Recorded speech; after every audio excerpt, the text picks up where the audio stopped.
Get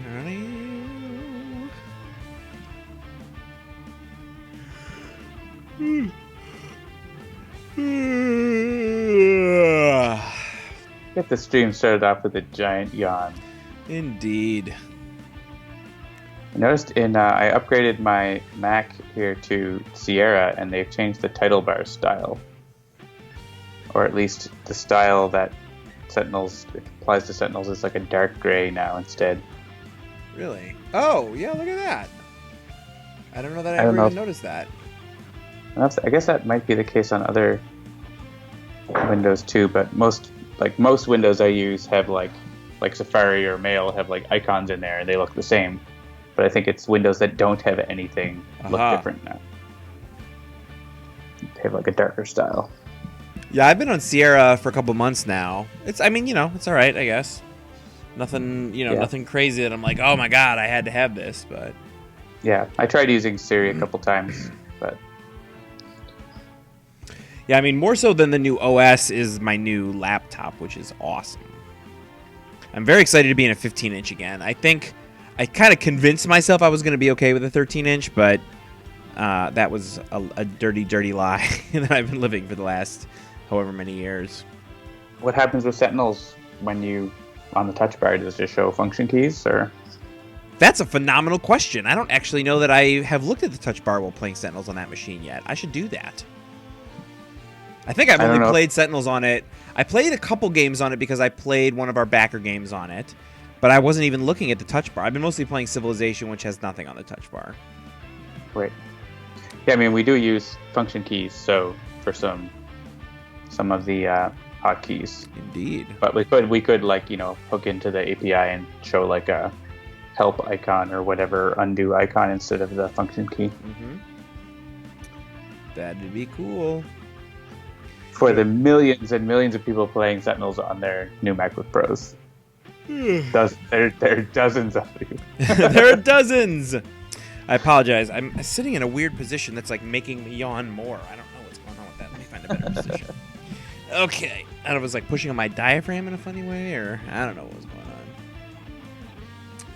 But yeah, so the chat room apparently wants to see me deal no damage tonight. I don't know. Well, I mean, maybe. I think last week it just sort of fell out of it, but maybe if I go into it being like, here's a challenge, let's not deal damage, then maybe that's a thing I can do. And you're gonna play raw. Yeah, I don't know about all that noise. HH2 News says, touch bar sounds like my kind of place, if everyone's okay with it. Sauntering right up to the line and trying not to cross it. Well played, Speaking sir. of raw, I'm going to choose raw for my avatar. Oh yeah, maybe I'm due for an avatar change. I've got Vengeful Blade. Let's see what else we got in here. That might be a good choice. Yeah, I think we had all the Vengeance when we all played Vengeance together that one night. I'll be a Season 2 backer tonight. That makes sense to be a Season 2 backer. And now I'll back out to the main menu because that's what we do. Oh, no, it's not Giftmas time. Turn that off. Giftmas time is over. All right, so... Is it time to get started? It's probably time to get started, right? So I'll just say, welcome to Lost Week tonight! Wait, that's not the right show. Am I hosting a show on Comedy Central? Or, no, wait, he's not on Comedy Central anymore. Night. Live from Cleveland, it's Tuesday evening. What are some other good iconic show openings? I don't know. Yeah, I can't think of any off the top of my head. Space, the Final Frontier. Yeah, there's a good one. The Multiverse, the Final Frontier. All right, yeah, so it's Tuesday, it's 7-ish, so I guess that means it's time to welcome everybody to another episode of your favorite show, Sentinels Live. Thanks for joining us around the digital tabletop while we play Sentinels of the Multiverse. The goal of these streams, as you all know, is to have fun while showing you how to play the game, as well as covering some strategies that can help you win. At Handelabra, we do believe in being as inclusive as possible, so any comments or activity actively working against that goal is just not welcome and will not be tolerated. Excuse me. If you do enjoy the show, please like, share, follow, and subscribe. And actually, I was requested by Jean-Marc also to request, if you like the show, go give us a rating on Metacritic. Apparently, there's not a lot of ratings for us on Metacritic, and as a result, it's like each rating has... we're meta-crappy. We're meta-crappy, exactly. So here's Sentinels of the Multiverse. Probably a link you can put in there. Yeah, so I'm searching on Metacritic right now. All right, good. So here we go. Let's so if you have a minute, let's 9, get that rating up. Go ahead and help us. Yeah, the user score is at 4.8 out of. I hope that's not out of 10. Well, that's iOS. Out of 10. Is there on other platforms on Metacritic too? Maybe. There probably is. Well, anyway. So, yeah, tell your friends to rate us on Metacritic, if you would, please, so that we cannot, continue to flounder, as it were. Because the vast majority of people, like if you look at our Steam reviews and our iOS reviews, everything is wonderful, but Metacritic apparently is a whole different thing. So, there, Bella Sorcier's got it. Thank you so much, Bella Sorcier. All right, back to my intro. As we are the developers, you can always be sure to get some insight into the process and maybe even see some stuff before anyone else. Unfortunately, we aren't going to have anything new this evening. We are just getting back in the swing of things. We've been back in the office for essentially 1 week at this point. And since we are just coming off of a big release, it is going to be a little while before we have anything brand spanking new. But if you stay tuned every week, I promise there'll be fun stuff for us to dig into. And some surprises. The game does include a tutorial that covers the basics, but we always do our best to explain exactly what we're doing, when we do it, and why. And depending on how long it takes for us to win or lose, we often play more than one full game in an episode.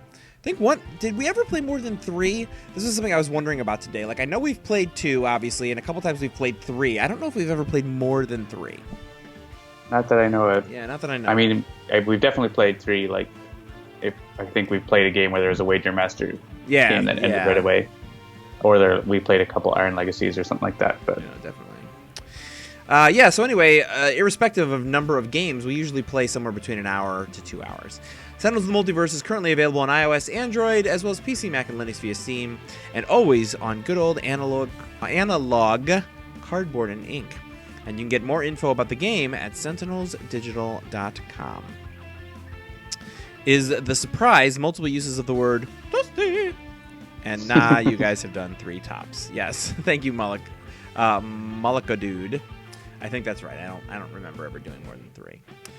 So another new thing this week is that I will be less sleepy and or grumpy. Yeah, in fact, the chat was asking. I mentioned that we've entered into my least favorite time of year, also known as "Why are my feet always cold?" And they asked if John's feet were always cold, and I said probably not, but I'll let him tell you why. In order to answer this, I have a trivia question for the chat. So I am now in the Atlantic time zone, and I did so by traveling to France. Where am I? What? We'll let them marinate on that. Try and figure that out while we figure out what we're going to do. So there has been a call in the chat room for me to deal 0 damage. So, in reference to that call, or in... Well, you should play the Argent Adept then. Acceptance of that challenge. Yeah, I was going to say, I think I'm going to do... Should I do regular Argent Adept, or should I do Prime Warden's Argent Adept? With that, put the bottom card of your deck into play. You might end up dealing yourself damage if you do that. Yeah, so we'll do regular, good old regular. So not switching. I am not in Greece, as Cytosine suggests. What does it say? 24 images sent to Twitch chat for some reason to explain a game they didn't create. These men promptly went off script and talked about the Los Angeles Underground. What? Oh, this is the A-Team. You have to read it in the right tenor. Yeah, sorry, I was just reading it and I was like, what is that? In 2014, an indie developer team was sent to Twitch chat for some reason to explain a game they didn't create. These men promptly went off script and talked about... Sorry, I got lost. Talked about to the Los Angeles and talked about to the Los... Anyway, I'm all lost now. Who's my second character? I was going to do Legacy. Legacy's not a bad choice, yeah. Or Greatest Legacy, even. That's a phenomenal idea. The cynics among fans might say Bunker. Yes, well. So Rasselman is correct. French West Indies. Would you hazard a guess as to which island? That's more of like that's the answer. That is the answer that has the information that you can answer based on the information I gave. But there are a few options within that. So there's also some chats happening in here about the idea that yes, there are some reviews, especially on Steam. In fact, there was like a specific thread just recently complaining about sort of the way we charge for content, and then also the fact that like there is no like sort of campaign mode, quote unquote, and that is something that we have obviously tried to get to with the Kickstarter.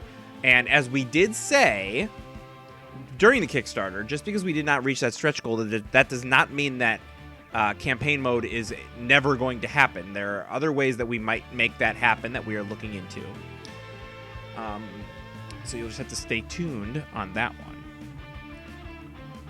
Rasselman guesses Martinique, and that is correct. There it is. Ding, ding, ding, we arrived in Martinique on Sunday, and it is glorious here. We are just west of Fort-de-France, and we've got a little beach by our place, but you know it's nice and warm and humid and sunny, mostly sunny. Though we had some showers, like getting a rain shower on us while also being like in full sun was hilarious. Nice. Like even more, like I've been in sun showers, but this one was kind of ridiculous because like the clouds were like over there, but like the rain was like falling from wind. Or something. Yeah. So like you look up and there's like the sun. It wasn't like the sun's over there, so it was kind of funny. So both Cytosine and Samwise have said that they have no problem with our pricing model, and we thank you for that. It was a learning experience, though, because I think you'll notice that we don't actually really get any of those complaints on iOS, but we do get them on Steam, and I think that is something that we've learned, which is that the way that it works is if you download Sentinels, the core game, and you load it up, and you start playing, when you go to the first character selection screen, you see the core game heroes and villains and environments, but then you also see sort of grayed out of everything else. And that is a pretty typical thing on mobile. It's not so typical on Steam. And I think that, you know, in particular, one of the complaints was somebody saying like, oh, they lock all this content behind a paywall. And it's like, well, no. Those of you who have been with us since the beginning know that like that stuff was not there when we first launched. But in terms of how we choose to present it, that can sometimes be expected to be different from platform to platform. Steam would rather see an expansion pack as something you have to like go buy and then you add it into your game, as opposed to sort of being offered it from the moment you launch. Whereas on iOS, that's or even probably Android, that's kind of more typical. So, you know, well, I don't even know if that's the case, but there are people who are vocal about it on Steam. Absolutely. So, yeah. All right. So, who are we going to play and where are we going to play tonight? And Sandra asks, can you hide it? You can. You just click the Dex button and you can hide anything that you don't own or that you do own if you don't want to play it or something. So, yes, so if having the download icon on decks you don't own offends you, you can hide them. which I point out to people who complain about it. Yeah. All right, so let's look at the villains. Let's see, lowest villain that in terms of percentage that we have played. Oh wow, there's like a 4-way tie. Basic Omnitron, regular Spite, regular Gloomweaver, and regular Infinitor. I think I'm seeing a pattern, which is that because we count them as those are basically the variants that are available with the exception of Baron Blade, and it's the regular versions of those. We have not played an Infinitor game in a while, so I'm going to go ahead and make the call, and we're playing against Infinitor tonight. Okay. And I will let you decide how the environment is chosen. You may choose an environment, or you may ask the chat for an environment. You can flip a coin. I'm going to choose Freedom Tower because I don't think we've played it with music. Ah, excellent. And we haven't played it many times anyways. So right on. All right, so game 1 tonight, we've got Infinitor versus the Argent Adept, the Sentinels, Grandpa Legacy, and Chrono-Ranger at Freedom Tower, with the added meta game that Jeremy, that's me, is going to attempt to deal 0 points of damage the entire game. Sanvar asks if Steam could have them hidden by default for anyone. Yes, we could, but we think it's more beneficial that people see them and can see what they can get and are interested in buying them then. And we're willing to accept the 3 or 4 people who complain about it. Yeah. In general, it's one of those things where, like, they talk about how the squeaky wheel gets the grease, but when you compare the total number of squeaky wheels versus the non-squeaky wheels, the vast majority of people are happy with the game, and it's the vocal few that are, like, wanting to complain about random stuff. So we don't consider those to be the most important people. All right, so let's see what we've got tonight. Argent Adept starts with a Counterpoint Bulwark, Instrumental Conjuration, Polyphoric Flare, and Rhapsody of Vigor. The Sentinels begin with an Aura of Vision, Fling into Darkness, Second Chance, and Unique Capabilities. Grandpa Legacy's got a Bolster Allies, excellent. Fortitude, excellent. Surge of Strength, meh. And Thok, And Chrono-Ranger has got, by any means, 2 Hunters and Hunteds. Hunter and Hunteds. And just doing my job. All right, and why don't we talk a little bit about how Infinitor works, because I think it has been a while since we've played against at least regular Infinitor. So at the start of the game, Infinitor enters play Tormented Malefactor side up. Cards are revealed from the villain deck until 3 manifestation cards are revealed and put into play. Other revealed cards are shuffled back into the villain deck. Gameplay. At the start of the villain turn, if there are 4 or more manifestation cards in play, Infinitor flips. On this side, reduce damage dealt to villain targets by 1. At the end of the villain turn, Infinitor deals the hero target with the highest HP 3 energy damage. Now when he flips, he's the Unstable Despoiler. At the start of the villain turn, if there are no manifestation cards in play, Infinitor flips back. At the end of the villain turn, the manifestation card with the lowest HP is destroyed. Then Infinitor deals 4 projectile damage to the 2 hero targets with the highest HP. So basically on front side, it would seem we want to obviously, hit him. But once he gets too many, he'll flip over. On the other side is when he gets down to 0, he flips back. So that's sort of the flip mechanic for Infinitor. Yeah. And let's see what we got going on. So we got an Ocular Swarm, Twisted Miscreation, Recolescent Hellion, Recolescent, and another Ocular Swarm. All right. It says, I'm wondering since more so since the Greek and Sundry video, and necessary it should be the video about the expansions more somewhere. I'm not. Those are words. Those are definitely words. I'm not sure about the order. All right. Argent Adept, you're going to be healing all the time, so you can get hit.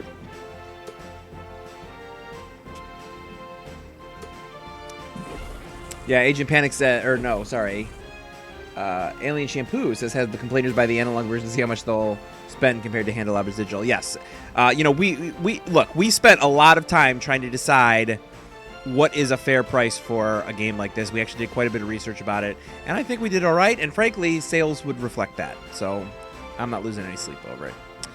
All right, let's see here. Counterpoint Bulwark.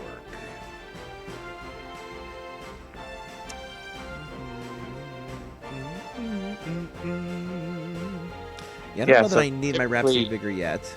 Against Infinitor, his manifestations can add up, but right now he doesn't actually have a lot going on, so I'm okay to just sort of focus damage on him. At least I'm going to focus damage on him. I don't know what you're going to do, Jeremy. Yes. I think I'm going to start off with a Counterpoint Bulwark. I don't think we need the Rhapsody of Vigor yet. Put it on mainstay. Actually, you're going to want to put it on highest HP. So, Legacy and Chrono-Ranger? Because, his 2 things are dealing the highest HP, so. Which you could double-click on Twisted Miscreation and find out who's the hero with the highest HP. Look at that. Hero targets the highest HP. All right, Sentinels, what do you got for me? I'm going to find my unique capability of Caligonous Form, now with bug fixes. Real Fan of Fanatic asks, why are the same games cheaper on the iOS store than Steam? That actually is exactly related to what I was just talking about. Research.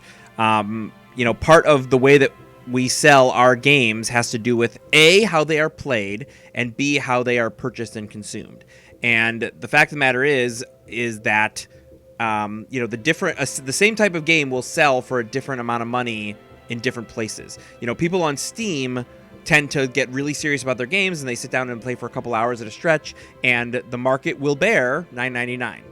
That is what it sells at. It sells briskly at that price. In fact, we sell more actual units as well as more revenue on Steam than we do on any other store. And so we basically sort of just dialed it in. What is the price on a given platform that will sell the best for that particular audience? Yeah, so there's also some additional features and stuff on Steam that aren't on mobile. Yeah, obviously, like there's no keyboard shortcuts on iOS or anything like that. So yeah, so why does a beer cost $15 in London and $1 in Prague? Basically, or $5 in a bar or $5 for a 6-pack in the grocery store. Yeah, they're basically economics. Mm-hmm. I'm gonna go crack my door real quick because I'm getting hot. I thought you were gonna go crack a beer. Except my feet, which are still cold. Oh, hey, Fling into Darkness can instantly destroy Twisted Miscreations. That's useful.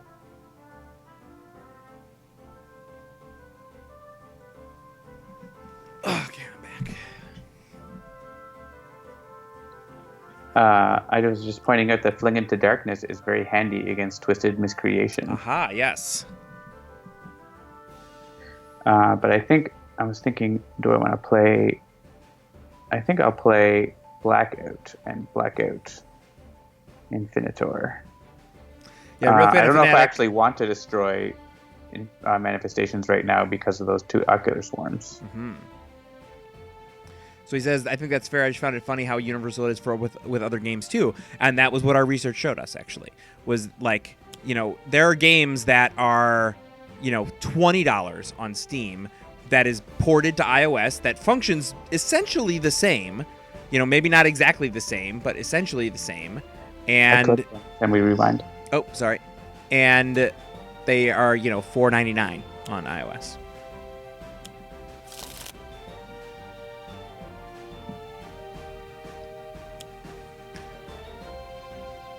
I want Rise to deal the damage so that Infinitor hits his manifestations. Do it.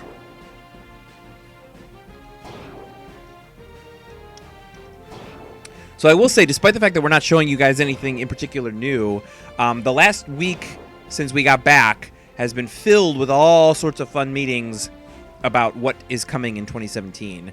And I got to tell you, I am personally very excited about what's coming up in 2017. Obviously, there's a ton of stuff you already know about because of the Kickstarter. So you know that Villains is coming, you know that Oblivion will be coming, and all that stuff. But outside of that, there's other stuff that has begun to be in the works that we are very excited about here in the hallowed halls of Handelabra. All right, I think I'll start with the Bolster Allies, because who doesn't like more cards? Arcane Cadence, Kinetic Wallop, Backfish Strike, wah wah, and Displaced Armory. And all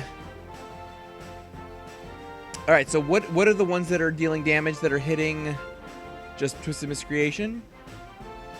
Hit the Twisted highest? Miscreation and the Hellion are both hitting. And it's the highest, 4 energy damage. Oh, and the Hellion too, huh?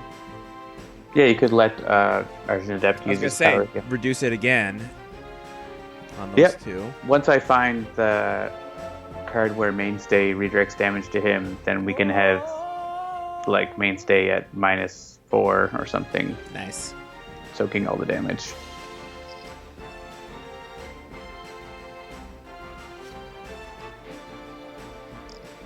They want to know more about secret things. Yes. I promise you will know more before this year is out. I'm not employing the patented soon on this one.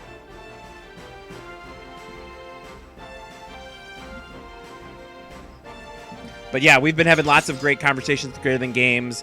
We have some insider information on some Oblivion stuff, which isn't public knowledge, which I'm very excited about. I mean, obviously, you guys know that they already announced that there's going to be more environments, but we're getting some more information about that, mainly just because we need them to give it to us so that we can start building those things. But we're getting some idea for when that might be coming out, not only physically, but also digitally, as well as some other things, which are super exciting. Actually, been just planning this week. I just started planning for PAX East. Actually, stay tuned. If you're in or around Boston or thinking about maybe going to PAX East, we'll probably be putting out the call for volunteers for PAX East probably next week.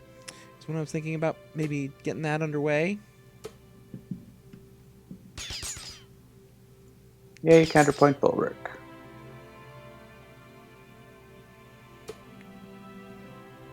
We will milk that for all it's worth. Oh, right. Choose for me.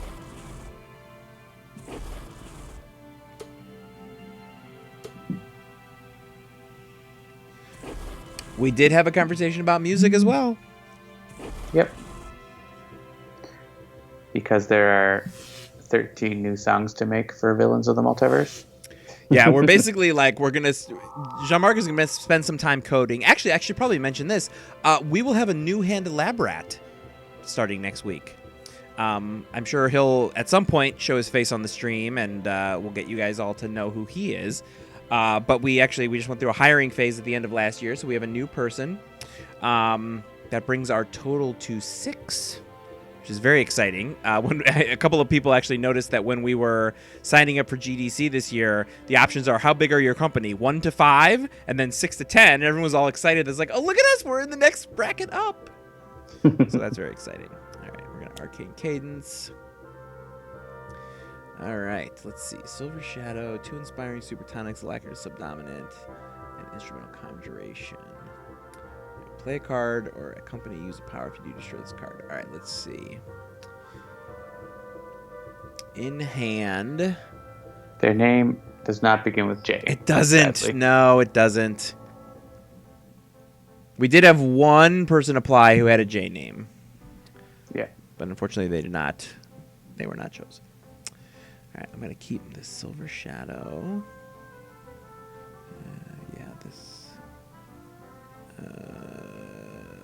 This always feels like a quiz that I'm ill prepared for. I guess we'll put this on the top, this on the bottom, and this on the trash, and then we'll play the Inspiring Supertonic. And yeah, I think we'll do the bounce here. Whoa. So we'll bounce this off of Grandpa Legacy. And bounce it back to myself so I can use the counter. You can't bounce it to yourself. You don't have any powers left. Oh, shoot. I don't have a thing in... If you just want to use counterpoint bulwark, then use it. Or give the power to, like, Chrono-Ranger or something. All right. I'll give it to Chrono-Ranger. That's fine.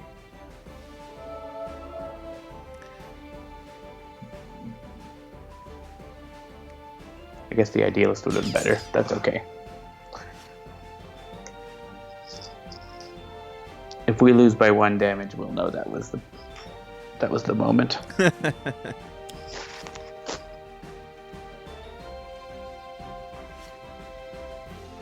Draw a bunch of cards. There's Human Shield.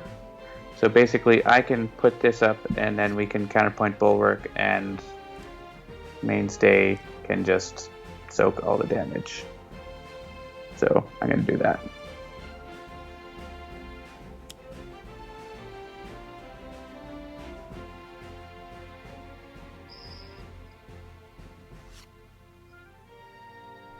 Because Infinitor doesn't generally do irreducible damage, so. All right, so I'm going to Backfist Strike. Oh, wait, no, I'm not. All right, so I guess I'm just going to Fortitude, because what the heck else am I going to do? And then here I can use the... so I'm going to bounce the power. And you want me to bounce this... You want me to hit Mainstay with one of these? Actually, yeah, what would be better if... you may as well just let Argent Adept, you let Mainstay use a power, or directly, yeah, because Mainstay's at full hit points. So choose Argent Adept so he gets a hit point. Great. And then let Mainstay use a power, I think, is probably better than counterpoint bulwark. No problem.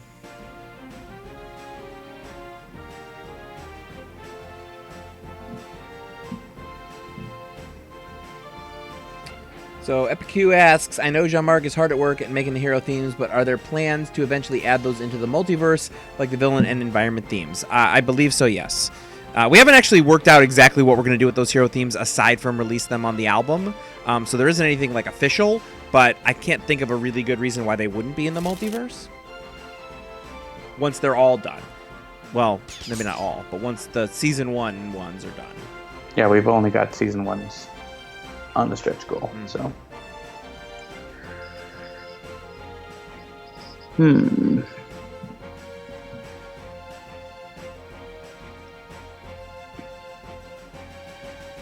thinking about potentially just doing my job, draw more cards. Maybe I'll play Danny Boy, and then I'll use just do my job next turn.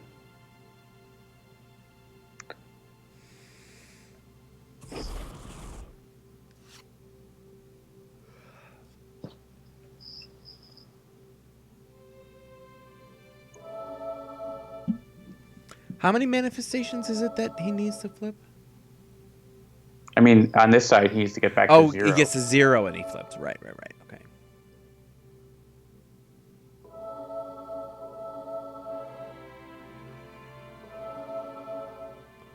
Yeah, so that's the medical ward at the start of the environment turn. Each target regains 1 HP. Which in this scenario, I have generally no problem with that.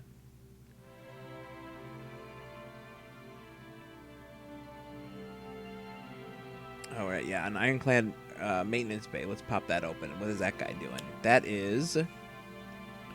Come on. At the end of the environment turn, put the top card of each trash pile under its associated deck. So that's kind of a double-edged sword. Like, sometimes that's good, sometimes it's not so good. Yeah. Like, if I was playing with the other Argent Adept, I would now know what's on the bottom of my deck, and I could play it with my power. That's right. And these can all go to mainstay for 0 damage.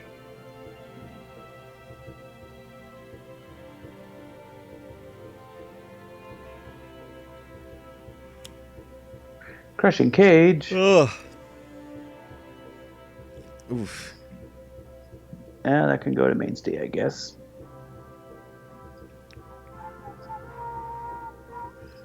And we'll get rid of that Ocular Swarm.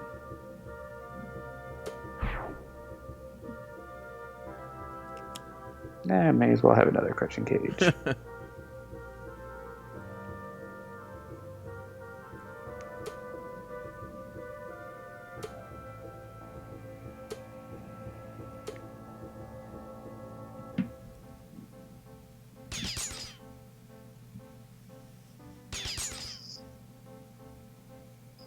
I'll let the Argent Adept have this one.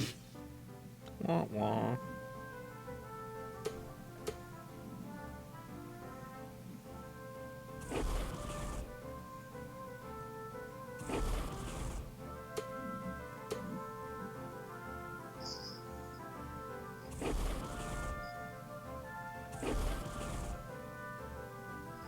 And Legacy can take this one. Sure.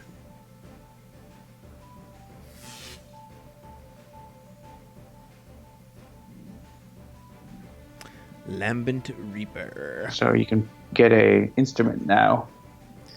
Yes, and I have none in my trash, so they are all in my hand. So let's see what we got here.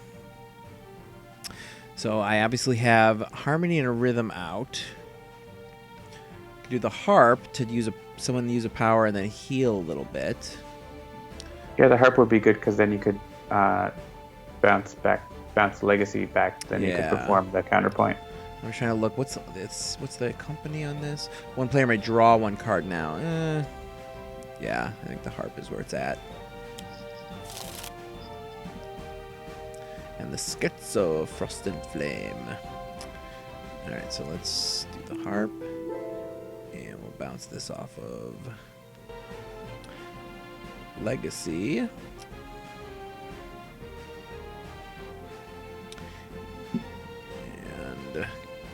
so mainstay, I assume. Nope. Argent No? Adept. And then counterpoint Bulwark on... Sorry, that's what I meant. Like, you want me to use one of the counterpoint bulwarks on mainstay. Yeah. Probably the other one on, like, Legacy so that he can take some of the highest HP ones for less. And I'll heal up, except that he is now... He's not the highest right now, but he will be. He will be. You will be. You will be.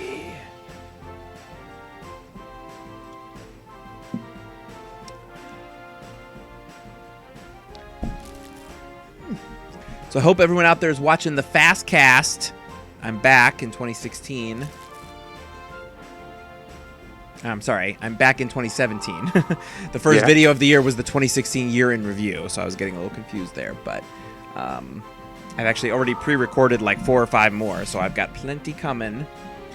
I've been watching all kinds of old movies that have just sort of been on HBO, so I've had nothing better to do over the break. So I watched probably one of my all-time favorite movies from when I was a kid, Inner Space. Did you ever see Inner Space? Oh, yeah. Martin Short. I loved that when I was a kid, yeah. Like, I literally, that was one of those ones that I had on VHS, and I think I watched it, like, I taped it off HBO, and I watched it until it, like, broke. Look at this. I have... Well, you may as well play Surge of Strength. Yeah, exactly. But it's one of those things, like, I was watching it, and I was realizing, I don't know that they really make movies like that anymore. Where it's, like, equal parts sort of, like, suspenseful, weird, high-concept sci-fi, but also, like, goofy comedy all in one movie. But it holds up, honestly, in my opinion. I'm sure some people... like, if I played it for my kids, they'd probably be like, what is this, Daddy? But I thought it was pretty good. All right, who do you think? Mainstay? Or is there a better choice? Yeah, either Mainstay or Argent Adept. Like, Argent Adept could get more hit points for himself out of it, so that's not a bad choice. Yeah, that's true, because I can do the whole bouncy thing again. Yeah. Let's do that.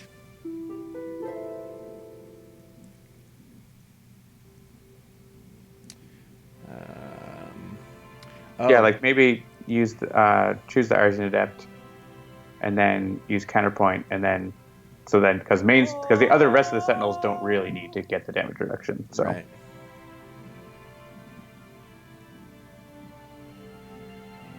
And then either maybe Adept or Legacy, I guess. Adept's going to be the highest for a little while. Yeah, we'll do Adept.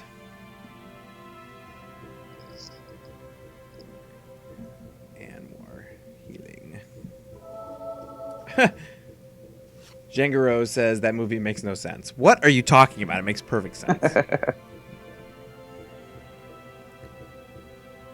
couple of the ones I watched, actually not an old movie, a recent movie. I watched Sleeping with Other People. I rewatched both of the Alien vs. Predator movies. Cool. All right, I'm going to play Just Doing My Job, and you can discard some of those horrible damage-dealing cards. All right.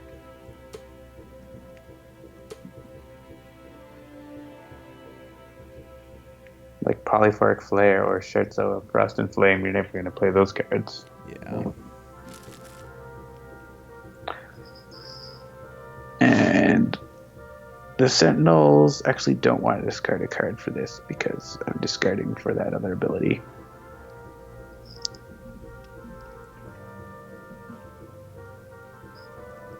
All right, good. I know at least one person, or at least now 2 people out in the chat land familiar with Inner Space. Was there a sequel to that movie? There was not, but gosh darn it, there should be. I actually was thinking while I was watching, I was like, what if somebody remade it today with like the whole like, crazy reboot remake thing that's happening these days. Jack Putter Machine, 0 defects. Here's a thing that I noticed that I don't know that I'd noticed before. Dennis Quaid, when he smiles really big, looks like Jack Nicholson as the Joker in the original Batman movie. Like, his smile is ridiculously big. and actually, one of the things, I think I say this in my fast cast of it, which has not gone up yet, so you're getting a preview here, is that I completely understand, rewatching this movie, why Meg Ryan sort of, for a while, became America's sweetheart. Like, in this and in, like, another one of my all-time favorites, Joe versus the Volcano, like, she has this certain something that it's, like, a combination of both innocence but also, like, take no crappiness from the bad guys or whatever that really sort of made her the everything. The it girl for a while, and I totally can understand why that was such a big deal back then. I like the medical ward. Let's keep that. But we have an entry point. That heroic interception is going to be good for us, so I recommend playing that on your turn. I believe Cytosine, I said the original Batman movie. Unless you're trying to tell me that there was a Batman movie from the Adam West series. I thought that was just a TV series. There absolutely is. Oh, there is? That is the original Batman movie. Oh, I thought it was a TV series. I guess I'm showing It was a TV series, and there was a movie. And there was a movie. All right, so excuse me. The original Tim Burton Batman. There you go. I will be more clear in the future. The one with Prince's soundtrack. Oh, now I'm sad again.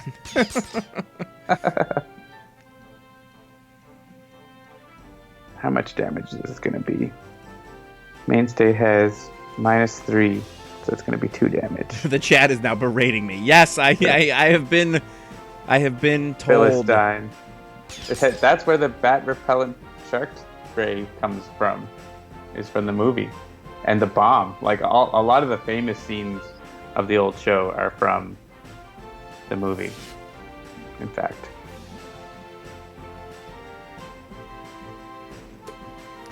Thank you, chat and John, for teaching me the error of my ways. So I think this will be 0 to mainstay, so we can redirect it.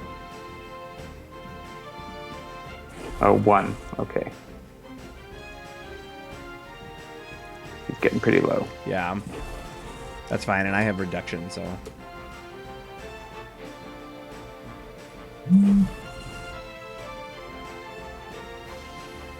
Yeah, so Cytosine says, I honestly never liked the Burton movies.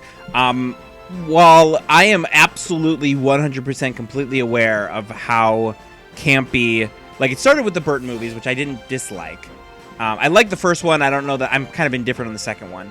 I actually don't hate Batman Forever and Batman and Robin as much as everybody else does. Like, I thought they kind of preserved the comic bookiness of it in a way that kind of made sense. Batman Returns is my favorite. Oh, is it? I really like Batman. It might just be because I haven't watched... I don't know that I've rewatched that one. It doesn't I show think up I on- was at the exact right age for Michelle Pfeiffer to, like, impact me in an important way. Gotcha. All right.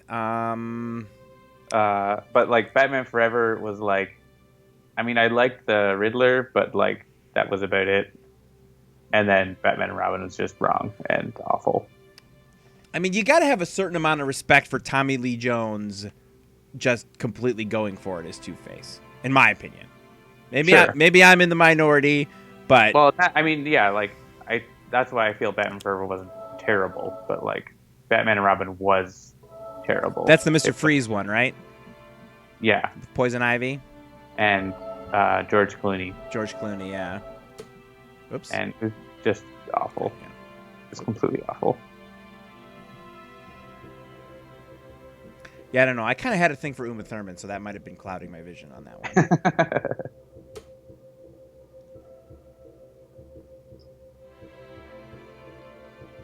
I'd have to rewatch them, I think. Yeah, like they had the the bat skating and like, oh, I don't want it in my memory. That was the one that had Elisa Silverstone as Batgirl, right? Maybe. Yeah. Yeah, I don't know. I don't think that was Batman Forever. I think that was Batman and Robin. But yes, the chat points out that one of the perhaps most awesomest Batman visual thing is the Batman animated series. And I will say this too, because since this happens to be coming up, in terms of, you know, sort of superhero movies and the like, oh shoot. See, now I was going to say a thing and then I forgot because something else came up. Hang on a second. Let me play my card and then I'll see if I can remember what I was talking about. Yeah.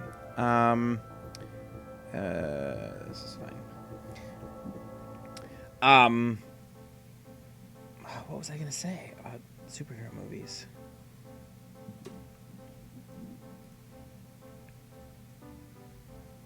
We're talking about Batman and Robin.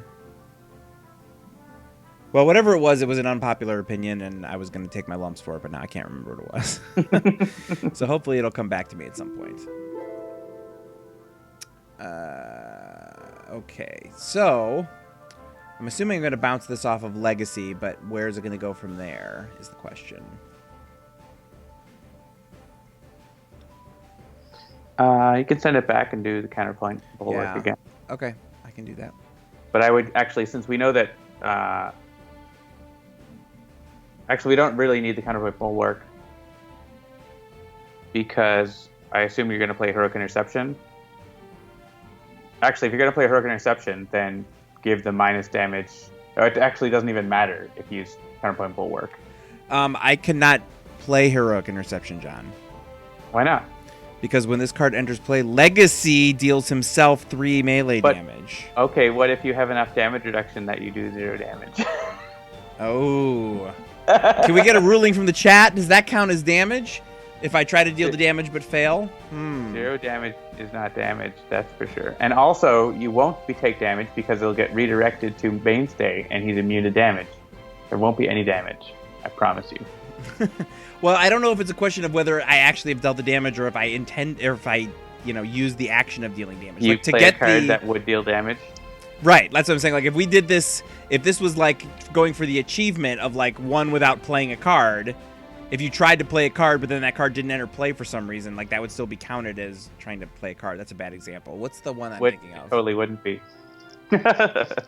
Like, well, what I'm talking about is like if something accidentally makes you play a card, like each player plays a card or a card, blah, blah, whatever.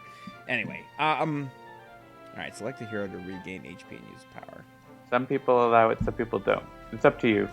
If we're not using Heroic Interception, then we need to maintain our damage reduction on Mainstay. I think. Yeah, I'm happy with the loophole. I think. Because, yeah, I think the main thing is that, like, in the tally at the end of the game, I will still not have dealt any damage. All right, so what was I going to do then? All right, so... Well, so here then, we should make sure to end up with Idealist using a power so that she can hit the Crushing Cage and get rid of it. But you can use it. You can choose Argent Adept, and then he can send a power over to Idealist.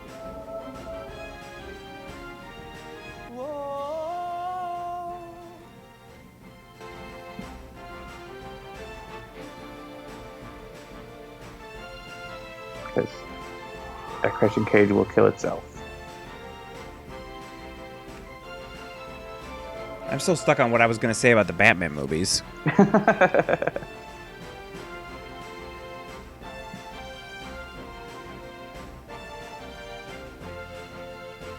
Like you're stuck, you don't remember what it was? I don't remember what I was going to say. Yeah, it's bugging me now because it was like totally a thing.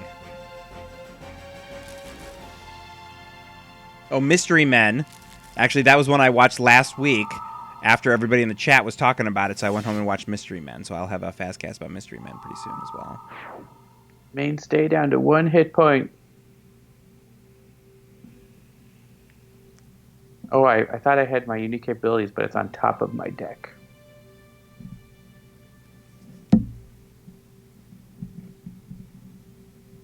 All right, actually I'm going to go with Aura Vision so I get some more cards to draw to keep up with my human shield.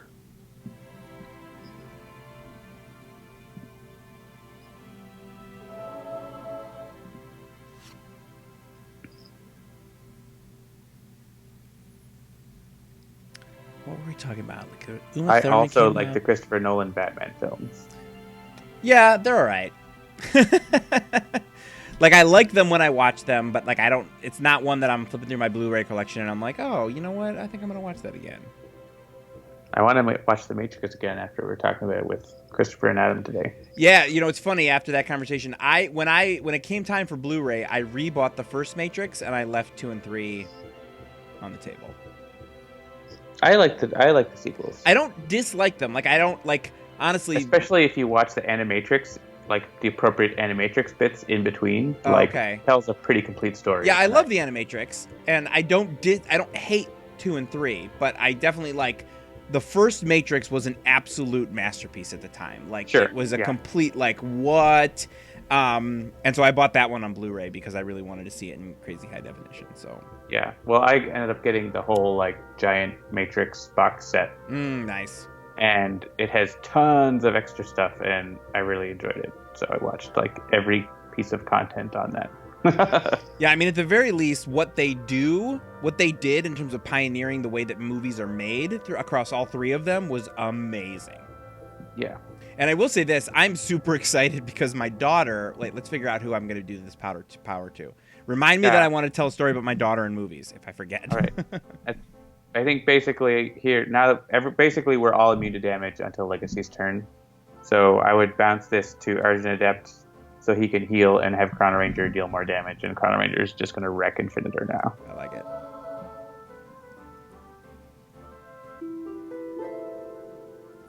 So my daughter has become, I think she's going to make movies. Because every time we go to see a movie that's live action, meaning not animation, anytime something crazy happens on screen, she turns to me and she goes, was that a computer or blue screen? And I don't know where she actually learned what blue screen was. I'm sure maybe I explained it to her at some point. But so we watched the new Ghostbusters. I took her to go see that in the theaters and she loved it. So I actually bought it for her on Blu-ray for Christmas. And so we watched it again and she was like, is that did they do that in a computer or is that like green screen or blue screen or whatever? And so just the fact that every time she watches a movie, she's immediately trying to figure out how it was done, I'm very proud because that tells me that she has got a sort of a creator's eye when it comes to this kind of stuff, which is very exciting. That's cool. Alrighty. So I'm thinking I want more of the right bounties, but I don't have them. So I'm going to go with Hunter and Hunted and then just a bounty. And, yeah. I'm just going to put no executions on Infinitor. Oh, I can't put that on, but I can put the whole gang on Infinitor. Yeah. I want to keep it in play. Because then Compounded Bow is going to do crazy pants damage. Nice.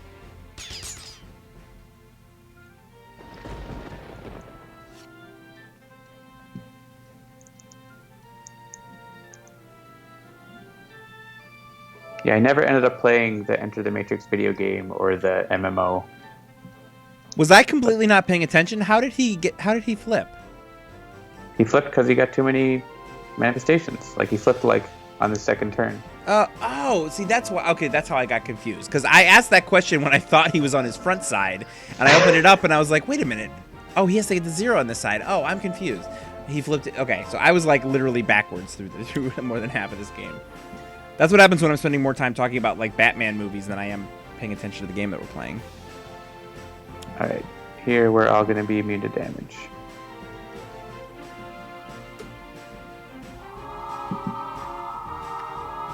Except he hits himself and his friends. And yes, main stake, and we have this damage. Insanity. Yeah, actually, I would like Enter the Matrix actually has like a whole bunch of cutscenes that are like filled with the actors and everything. So that's the thing, you can like just watch that as like an in-between bit. And here we have Infinitor destroying himself. I'm not sure it matters the order that he kills his manifestations in, so choose for me should be fine.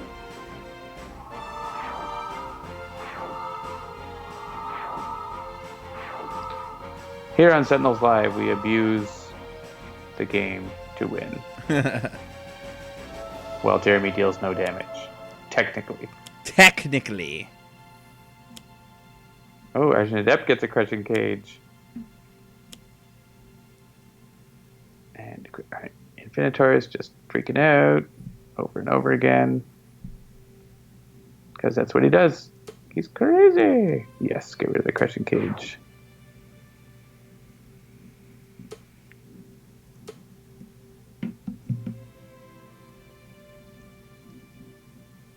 We care not for damage.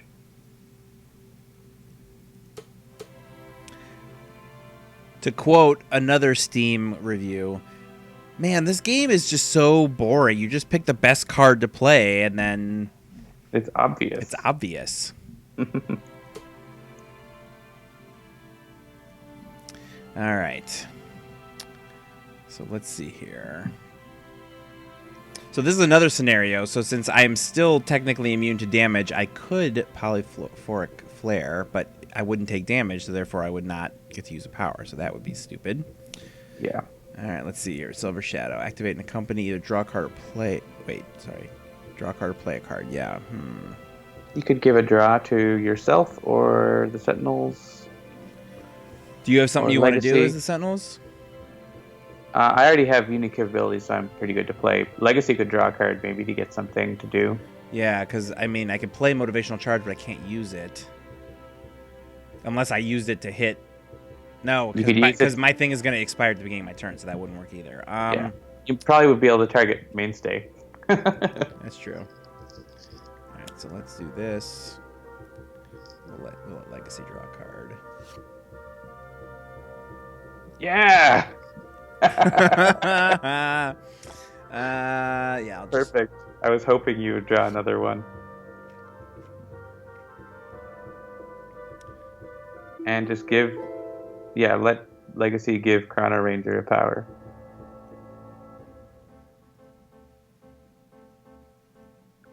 And Chrono-Ranger will just end this, probably this round. Doing 8 damage per...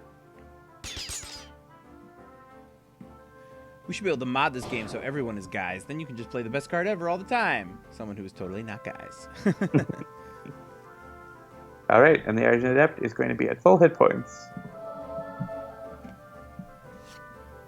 Hallelujah. I drew another Silver Shadow. Why yes, I will discard 2 cards to keep this crazy train rolling. I don't even know. I've barely dealt any damage as the Sentinels. That's how this game is going. It's like just Chrono-Ranger. I guess I don't really need Restorative Burst. The Sentinels draw a card. Oh, Durasteel Chains. I wanted that the other way. Oh well. Oh, yeah. Belsourcier says, things I hate. Programs that insist on updating and closing when I open them with the intent to use them. And then HH2 News says, in response to that, ones that require you to reboot and they mean it. That is why the Adobe Acrobat will literally never be updated on this machine ever again. I'm sorry. If you force me to restart my computer, you can go to hell.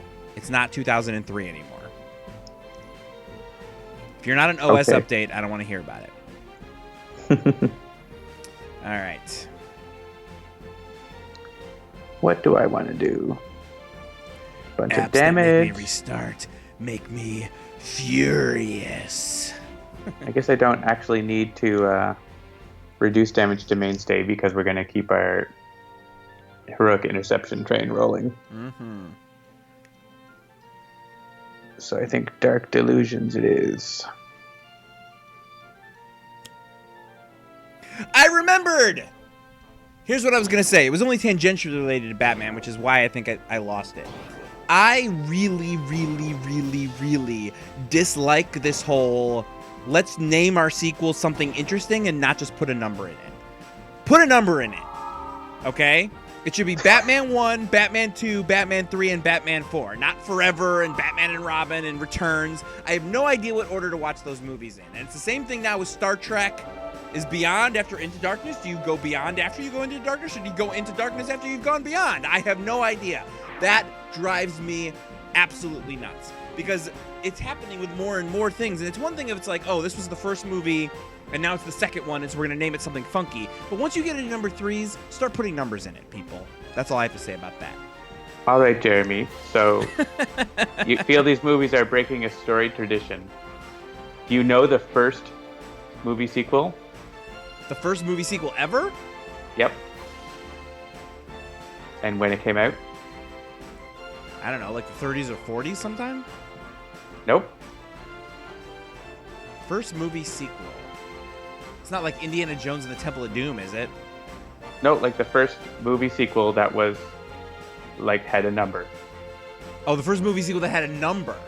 Yeah, in the way that you wish things to be. And in the way you say it is like, I wish things were like the way they used to be. I don't know, it's probably like Friday the 13th Part 2 or some kind of craziness. The Godfather Part 2.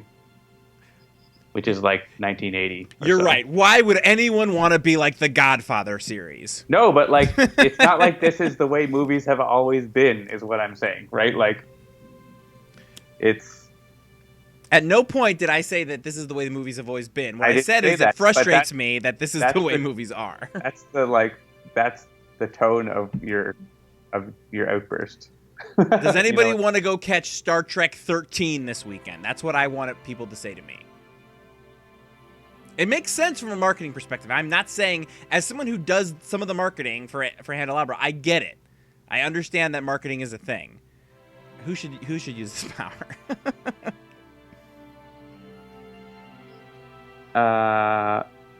Chrono. I guess Argent Adept, but doesn't matter because he's at full health. So Chrono-Ranger. I'm mostly talking about things that are like home video market stuff, where it's like I have no idea what order to watch various movies in, and so you got another heroic interception. Are you saying you want to keep Infinitor alive for me to use my third heroic interception? I want to kill both of your heroes and then Infinitor or something. It doesn't matter. I don't have a problem with having a title that has more in it, but also include the numbers so that I know where to put them in my collection. It's like Star Trek 12 Beyond or some kind of something. Sure. I don't know. If you like the movies, you probably know where they go. Why do you have it if you don't know? Well, I don't actually. I did not buy Star Trek Beyond. I just rented it. It was one of the other movies that I watched over the break because I was burned by Into Darkness. I liked Into Darkness, and I actually it was all right, but it was experience with Beyond. I watched it in a theater in France, and it was like a terrible 3D projection with horrible glasses. And I know you already don't love 3D, so I don't love 3D, and it was super dim. Ugh. Like a bad 3D projection. Basically. I feel you, man. I feel you.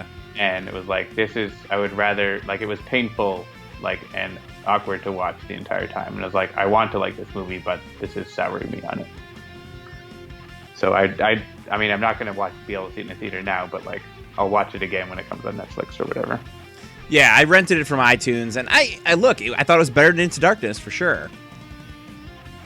But was I supposed to watch it before or after? I don't know, because there were no numbers in the title. Anyway.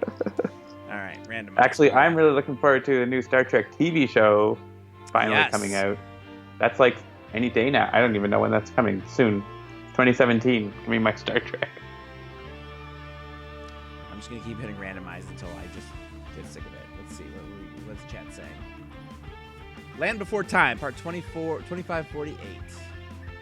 None of the bonds have numbers. That's true. None of the bonds do have numbers, and I have no idea what order to watch them in. But again, that's not one that you necessarily need to watch in any sort of order, right? Maybe a couple of them have some continuity. Definitely, the newer ones have more continuity, I think, than the older ones do. Yeah, I don't think I've watched any of the last probably 3. Yeah, I haven't watched any. Judi Dench isn't in them anymore because she died or whatever. So I haven't watched any that don't have Judi Dench in the new one. Judi Dench died? Did she? Or she's not in the movies anymore. Her character died. Oh my God, Jesus, dude! After the year we just finished, you cannot pull that crap. Ugh. All right, I've apparently stopped on Plague Rat in the time. She Cataclysm. is still alive, and she's 82, and she's kicking ass. Okay, good. Yeah, she was M until the one from 2015, so I haven't seen that one. That was what happened on New Year's Day. We had my wife's almost entire family was in town, and at least 3 of her siblings came up to me on New Year's Day and said, "Did you hear about Mariah Carey?" And I was like, "Oh no, she's dead too." And they were like, "No, she just screwed up her live performance on New Year's Eve." And I was like, after the year we just had, you cannot open with "Did you hear about celebrity?" and not expect me to think that they're dead. All right, yes, Team Leader Tachyon it is. All right, boom and boom. I'm not even paying attention. What are we playing? Plague Rat? At Time Cataclysm with Skyscraper, Omnitron-U, Tachyon, Team Leader Tachyon, and Captain Cosmic. I don't think I've ever... This is an interesting combination. I'm happy. I'm happy we got a random, crazy, interesting combination. Skyscraper starts off with an aggression modulator, colossal left hook, proportionist, and telekinetic choke slam. Or, sorry, tectonic choke slam, excuse me. Omnitron-U's got an ablative coating, defensive blast, disruptive flechettes, and elemental exo chassis. Tachyon's got accelerated assault, hypersonic assault, lightspeed barrage, and sucker punch. And Cataclysm has an augmented ally, conservation of energy, dynamic siphon, and unflagging animation. I will be dealing damage this game. Well, you will because we're playing Plague Rat. You won't have a choice. Yeah, I'm just going to put that out there now. I'm going to try and deal lots of damage. Hey, look, we're going to get 3 infections right now. Yeah, sorry, Sonic Blade. That is not a thing.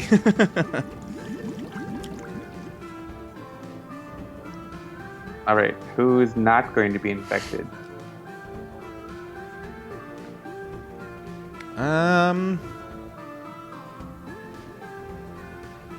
don't know. What do you think? Omnitron? Yeah, Omnitron is actually not bad to be infected if he gets his reactionary damage thing out, but he doesn't have it right now. So yeah, I don't know if it matters too much. Skyscraper can be infected. She likes having +1 damage. Tachyon likes having +1 damage. Yeah, we'll let Omnitron have it.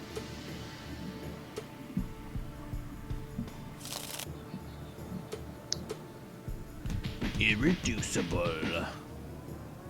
Everyone can close their eyes and imagine we're playing Plague Rat from Villains of the Multiverse. Yes. Yes, that was one of the conversations we had today. So Plague Rat's theme, interestingly enough, is like the least musical theme that Jean-Marc has made yet. It's basically sort of ambient. And so his question was, so Villains Team Plague Rat, what should that sound like? And Christopher and Adam gave us some answers. No. We'll have to wait to hear. Indeed. Okay, let's see here. Yeah, I don't know if that's such a good idea. Should I... Yeah, the infection is messing up my skyscraper game, so I don't know that I don't want a tectonic choke slam. And there's no environment targets. And proportionist could potentially screw up things too. I mean, proportionist can't. I wouldn't say it screws up things. Well, I mean, if I proportionist and then tectonic choke slam next time. Oh, I guess it's not sonic damage, so that makes sense. All right, so we'll proportionist for now. Rebounding defibrillator and Thrathian monolith.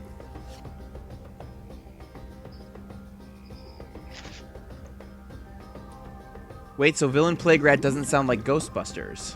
We didn't say what it sounds like. We did not say what it sounds like or does not sound like. Ablative coating, and I guess I'll play another card. Defensive Blast. That will be exciting.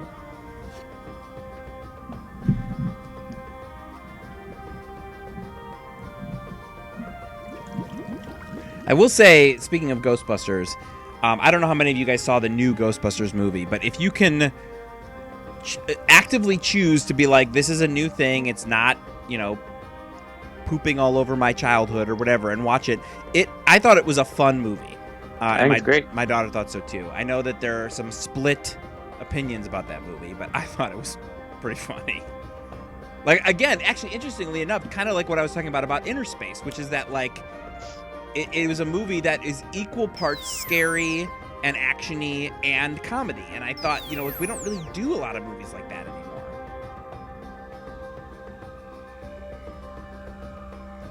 Now I'm going to have to ask a question about Plague Rat's villains' portraits. That will be up to Adam.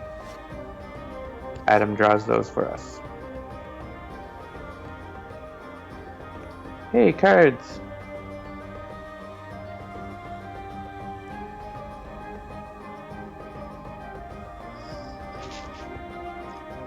I think I'm going to give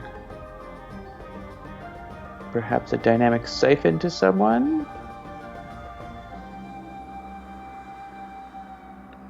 Who would like that? Or an augmented ally to Tachyon, maybe? Do you have another power available? Not yet. Yeah, not yet.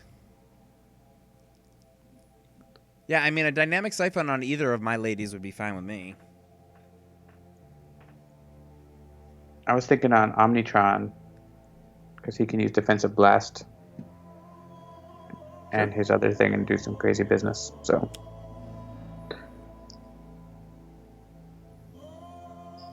and then I'll see what I've got. An Energy Bracer. Okay. Who is going to be most vulnerable here?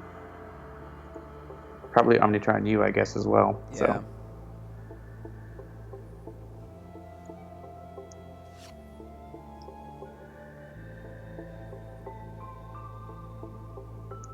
And, a passing tumbleweed. How dangerous. It is somewhat anomalous, though. Yes. Who should get this last infection? I wonder. All right, so this might be a good time for... Oh, actually, I guess not. Let's see. TikTok, Slam, Monolith.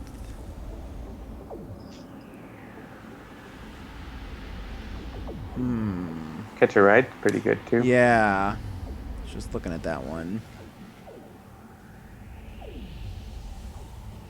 Yeah, let's catch a ride. Because we all damage boost. All of us infected ones, that is.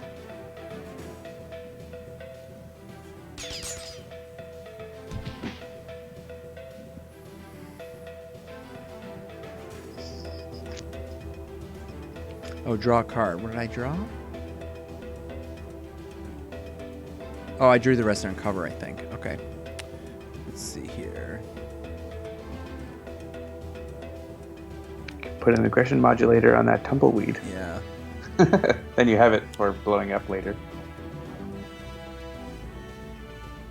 Yeah, Debilitator on Plague Rat is good.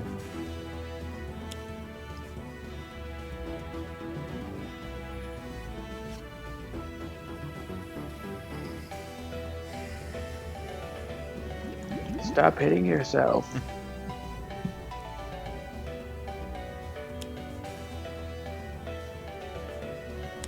Focus plasma cannon.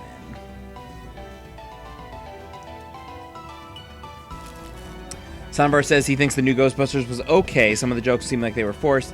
The assistant played by Hemsworth was the best part. He was definitely very funny. He was pretty funny. And I will say this too. So the Blu-ray that I got her has like the director's cut or the extended edition or whatever. And I have yet to watch that. So we'll see if that changes it. One of the best examples I think of that was the Ben Affleck Daredevil.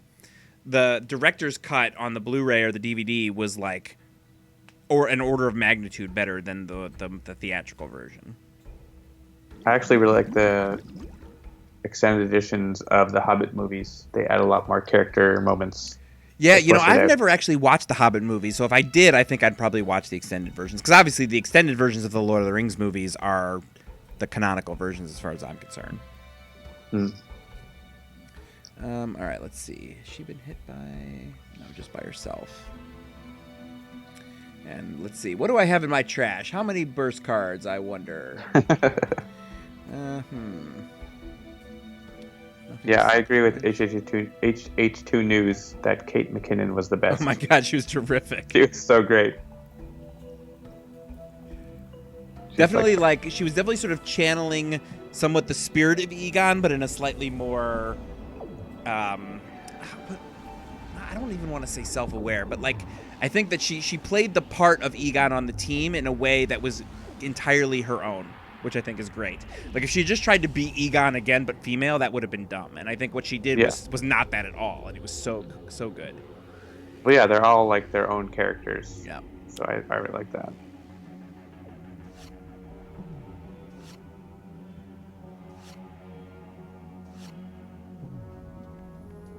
I gotta say, I often go into movies not wanting to like Kristen Wiig, and I don't know why, but she invariably wins me over. I think she is... I don't think I've ever seen her in anything where I've been like, that wasn't terrific.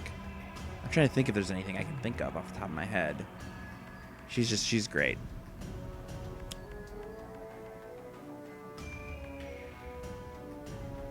Another energy bracer.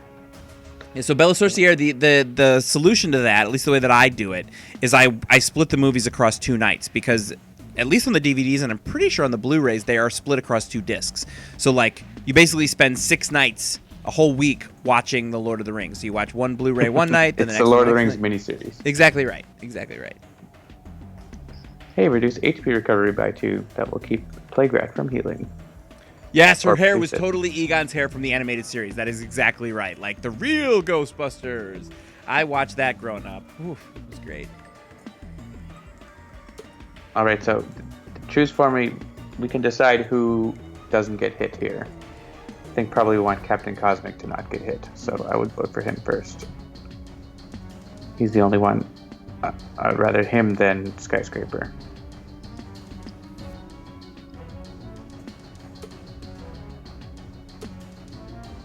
Yeah, I loved how Slimer was like their pet on the real Ghostbusters. Yeah, and not yeah. like I watched threat. that when I was a kid. That was one of my cartoons. That was one of my Saturday morning cartoons. Absolutely. Actually, I watched that long before ever actually seeing the movie. Oh, really? Interesting. Years and years before I ever saw the movie. Yeah, so that was my Ghostbusters. Let's go with Dynamic Siphon, and then I can destroy Afflicted Frenzy. Oh, maybe I can't destroy Afflicted Frenzy. I have Disruptive Flechettes for when my turn comes around, though. No, wait, I can use my power to play a card and destroy Afflicted Frenzy so that Skyscraper won't hit us. Yeah.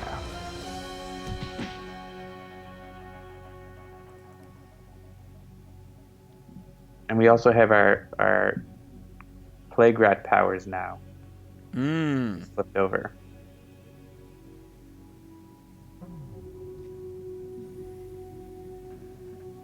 Yeah, I think the Hobbit movies are probably on my list. Like I heard so many mixed things about them when they were in theaters, despite the fact that the actor who plays Bilbo is a guy that I love. He was Arthur Martin Dent, Freeman. right? Yeah. I like the Hobbit movies. Like, people complain that, like, they added stuff to them that was from the Silmarillion and stuff, but, like, I feel like it fleshed out, like, the world of Lord of the Rings, and I was happy with that. But I can see, like, some people are like, it should be just one movie and just be just the Hobbit book and nothing more. Right. It's like, fine, but that's not what they wanted to do. They wanted to, like, go and return to that world and do as much as they could because they wouldn't have another chance to get back to it. Yeah. So I thought that was fine. Who wants their infection destroyed? That is a phenomenal question, to which I do not have the answer. Maybe Tachyon? I guess you like the plot. Maybe, I guess Captain Cosmic. I don't know. He's got a damage dealing thing now too. So, does Skyscraper want to remain infected? Yeah, you can take mine away. I guess that's fine. Because I have some things that would hit everybody else. So if I can lose my +1, that's probably not bad.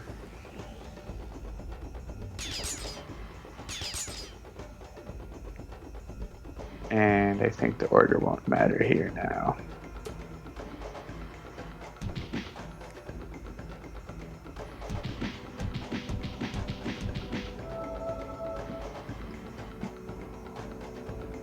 Yeah, with all these cards, I could probably Yeah, and one thing, like, we get the extended editions of The Lord of the Rings and The Hobbit, and, like, we watch the movie, and then we watch all the extras. Yeah, totally. Like, 9 more hours. But it's totally worth it. It's really cool. I really enjoy watching, like, all the process. So hit Plague Rat first. Yeah. Oh, right, you're not infected, so you're not getting a boost anyways. Yeah. So. Which, it might have been not the best idea, but I think I'm okay with what I'm going to do here. Because I'm going to do this, and then I'm going to do this. Just keep Colossal left hooking. Yeah. And I almost never rest and recover, so I'm just going to get rid of that. And then I'm going to do... If I Tectonic Chokeslam now, it'll get rid of the Locust, but then it'll also hit everybody else. But only for 1. Yeah, so is that cool? Yep. All right. I probably wouldn't play Baratheon Monolith because there's a lot of irreducible damage. And so you might get hurt a lot more than you expect. Omnitron X user power.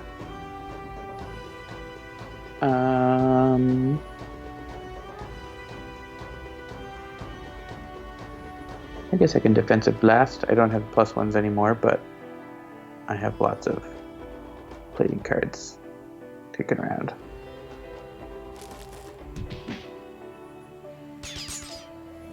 Yeah, so Malaka Dude says, I'm fine with an extended cut if it warrants merit. And I agree with that, actually. I watched, my wife and I have rented a couple movies from iTunes where it's like the super raunchy edition of some like romantic comedy that we were watching or whatever. And it was totally not like, it actually, the key is that if it's actually a quote unquote director's cut, where it's like the director or somebody for an artistic reason thought, I think that there should be this thing in this place in the movie because I think it adds to the movie. That is a noble reason to have an extended edition or a director's cut. If it's just we had these extra jokes or these extra action scenes and we just cut them for time and you put them back in and they end up messing with the flow of the movie, I am absolutely against that. Well, I think that the best reason is when the studio don't choose for me here, the order matters. Okay. Because of the energy bracers. So choose the heroes first, right. or at least the heroes that have energy bracers. Yeah. And then I don't think it matters after that. Like if the studio forced the director to choose scenes or edit in such a way that they were dissatisfied with the movie, then the director's cut can often be like what they really wanted to make. Oh yeah, so like a fantastic example of that is I have my 3-disc Brazil Criterion collection that I have, which is the 3 versions of the movie Brazil, which is one of my all-time favorite movies. It's Terry Gilliam directed and it's amazing. But to see that is sort of a master class in how editing can completely change how a movie plays, because there's 3 versions. There's sort of the original release version, there's Terry Gilliam's sort of director's cut, and then there's the Love Conquers All version. And they are, you know, despite being very similar in overall plot, they are 3 movies that convey 3 completely different concepts of what the story was trying to tell you, and it's so interesting to see that process.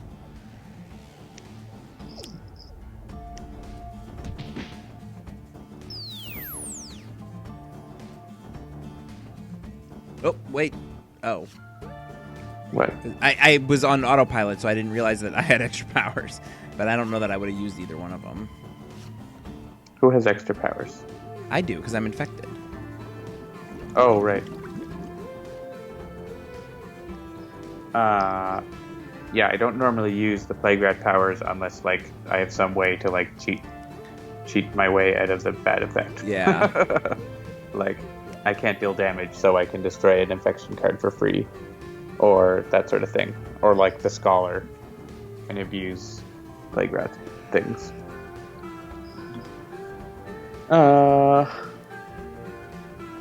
Right, or like I could play a Vitality Conduit and damage it to heal a couple times, which maybe I'll do. Bolnarap says, my wife and I did the watch all extras thing on the Harry Potter Blu-ray box that we have, and a lot of those interviews were neat. Yeah, so I actually have 6 out of the 7, or excuse me, 6 out of, I guess, the 8. No, I think the last one was both movies in one box. Of the, like, super collector's edition of Harry Potter, I stopped buying them because they stopped including digital copies, and they only included ultraviolet copies, which I will not patronize. So I don't have the Deathly Hallows, but the behind the scenes stuff on those is amazing. There's so much interesting stuff. I mean, that is a movie series that did something that had never really been done before in terms of scope. And to see how they planned it out and how they, you know, sort of adjusted as things went along or whatever, it was so interesting. Tachyon probably wants to discard a card. And also, yeah, it wouldn't make sense for me to use those Plague Rat powers because of the smog anyways.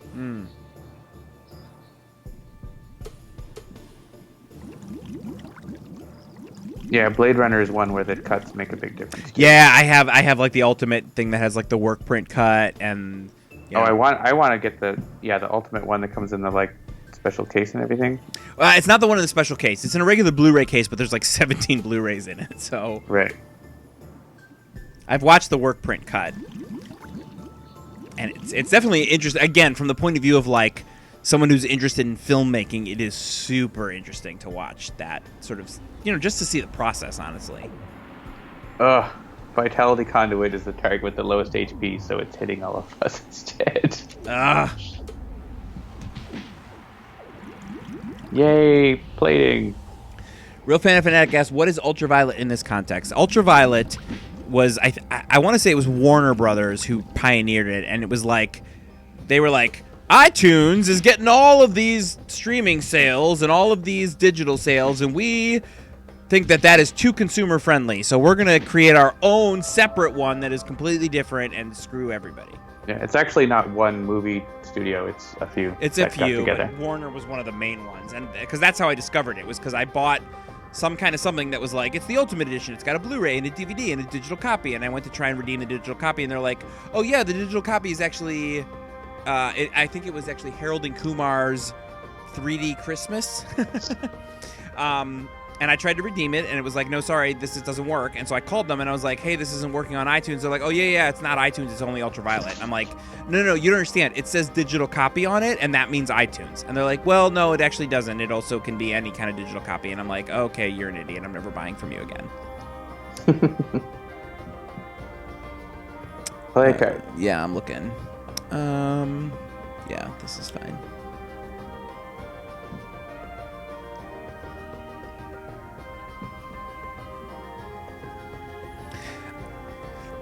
The vast majority of DVDs at this point have actually sort of, the way that it works is they'll ship, and in the box it'll be like, you get a digital copy, choose which one you want, and you can choose either like Vudu or Ultraviolet or iTunes.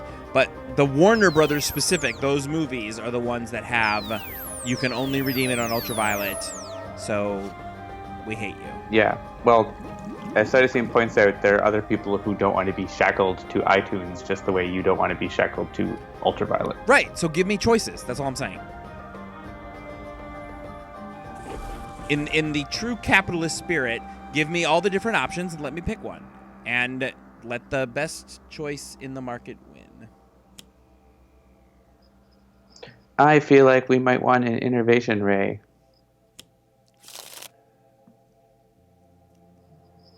And I want to use a power of some form.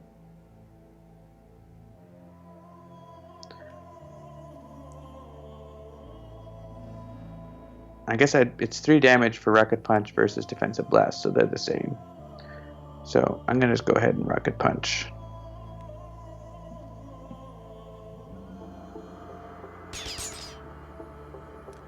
Yeah, I actually... Let's see if I can find that. Is my blog still a thing? It's your turn. Alright, hang on. Let's see. Sure, all HUD goggles, and what do I have here? 2 burst cards. Wow. Well, you'll need 1 to hit Plague Rat with the Sonic Vortex. Or you could just play Accelerate Assault. Yeah, that's fine.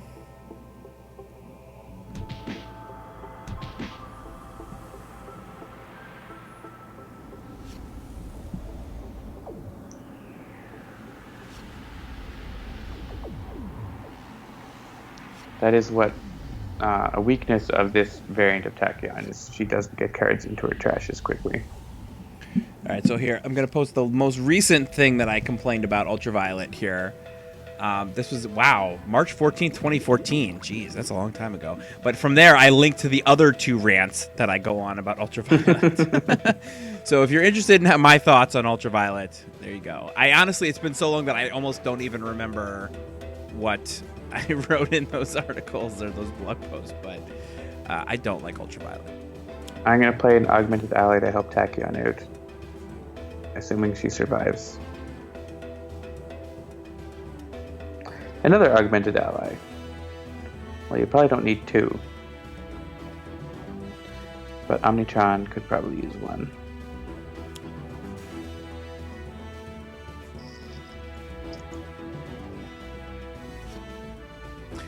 Man, the Veronica Mars Kickstarter was in 2013? I'm an old man. Ooh, I can't believe how long these things have been going.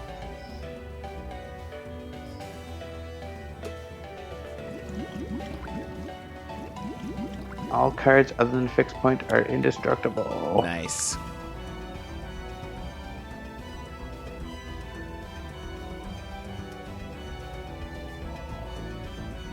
And Rebounding Debilitator just continues to work. Yep. That's nice right there.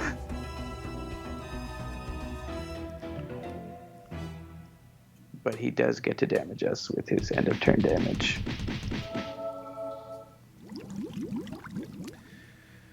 Okay, let's see here.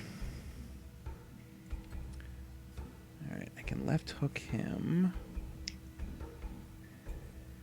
Destroy all link cards, all environment cards, and up to 2 villain ongoing cards. Well, he would deal us a bunch of damage, remember. Whenever card name infection is destroyed, Plague Rat deals each hero target 4 toxic damage. Right, except that is not a thing that can happen right now because of fixed point. I was just reading off my various cards and what I can do with them. That's true, right. Well, it wouldn't because you destroy all environment cards, which means you would destroy fixed point. Oh, yes. So that would be like an order matters kind of a thing. Let's see, linking incursion. Yeah, I think I'm just going to linking. Well, I'm either going to linking incursion or I'm going to colossal left hook. Thoughts? Why not both?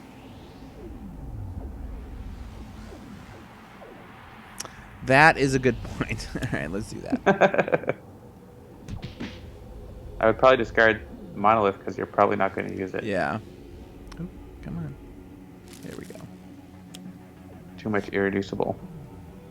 And you get another one. All right.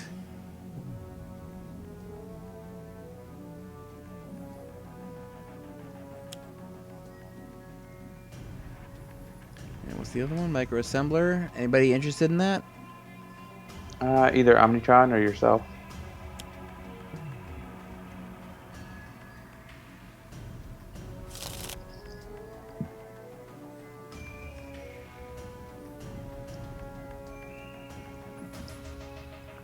Pricey Provinces asks if Vitality Conduit is indestructible and takes negative damage, do you still regain HP? I do believe so.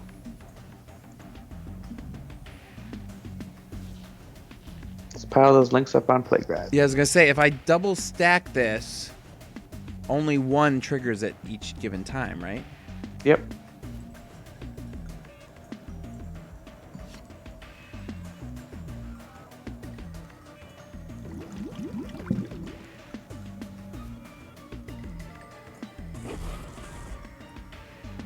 Gain HP.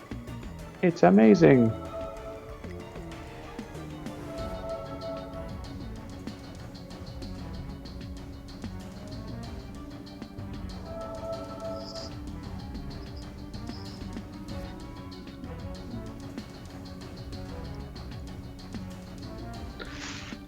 Okay, I'm gonna discard. Ooh, self-sabotage can be good later. Yeah, so I'm actually going to paste another thing in the chat real quick. So this is my discussion of the Cabin in the Woods Blu-ray, which says digital copy, and this is one of the ones that actually included your choice. You can either redeem it for iTunes or you can redeem it for Ultraviolet. Perfect example of the right way to do it. And I actually just recently watched Cabin in the Woods via iTunes. My brother-in-law was in town. Actually, they're not married yet. My soon-to-be probably brother-in-law was in town, and he said, I love horror movies. I was like, oh my god, have you seen Cabin in the Woods? And he hadn't, so we watched that. It was awesome. What if you want a DRM pre-digital copy, Jeremy? Then I don't know what to tell you. That's not a thing. Yeah, that's not really so much a thing. It's totally a thing on music now, but it's not a thing on video anymore.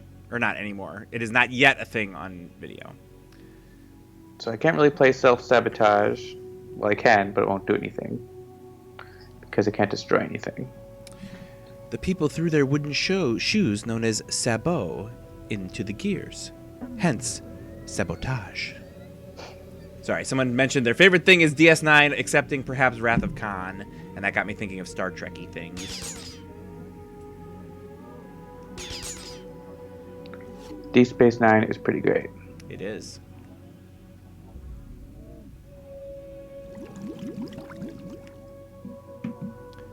Last movie I saw on iTunes was Force Awakens, says HH2 News. Yeah, interestingly enough, that was one of the ones where I bought it Why on... did you discard Research Grant?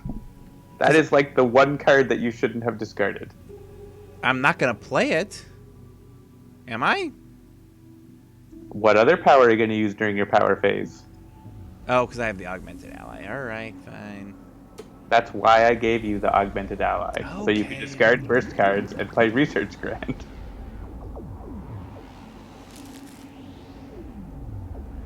I'm just trying to help here, Jeremy. And Sorry, I didn't realize where we were. I was off on a rant about Ultraviolet or something.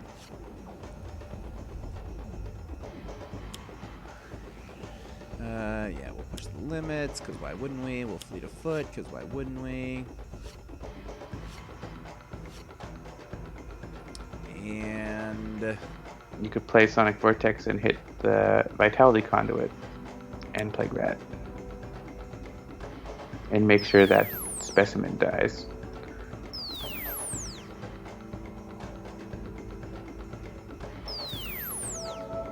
More hit points for Omnitron! And you don't need to hit anything else. I guess you could hit yourself and redirect it. Oh, yeah. Actually, yes, you should do that, because the Synaptic Interruption would not be destroyed, but you still get to do the redirect. Alright, what did I do? I did... Fleet of Foot. No, that's wrong. No, that's right. I played Research Grant, then I played Pushing the Limits, then I played Fleet of Foot. But you should play Fleet of Foot first, so that you get an extra burst card in your trash.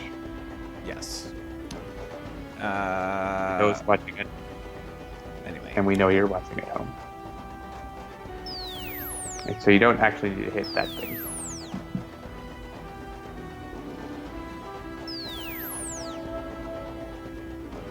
Fixed point shenanigans.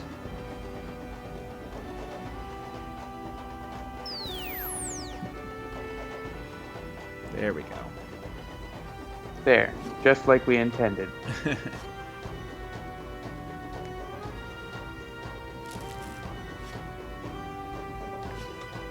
Starting to get a few burst cards in your trash. Yeah, I got 5, so, you know, a decently respectable number. So many autonomous blades, and so much impatience.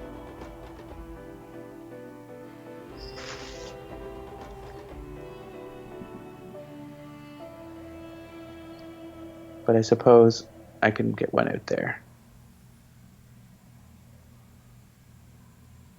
Maybe another energy bracer. Autonomous blade. We'll put it next to Captain Cosmic.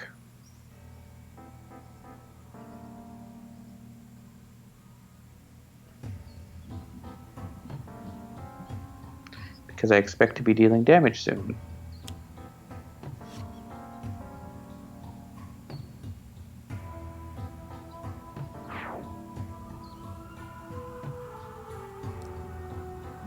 They will be destroyed.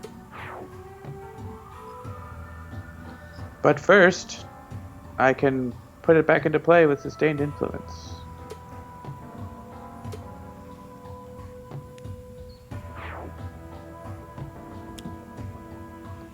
And I'm going to put it next to someone who needs HP more than Omnitron, which is everyone.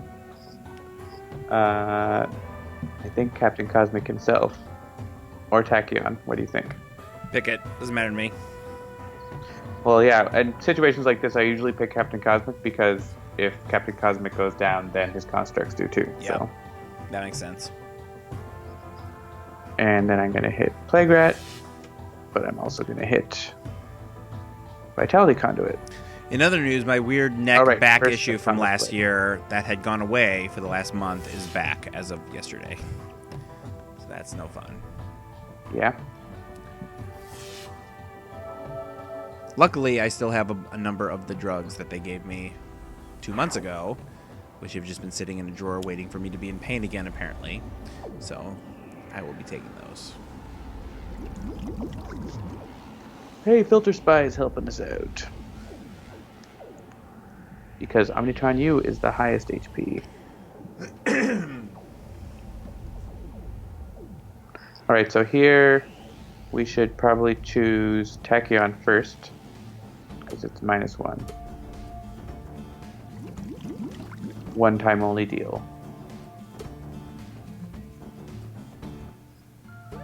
I know you have a blade of coating. You have the... The order doesn't matter now. Okay.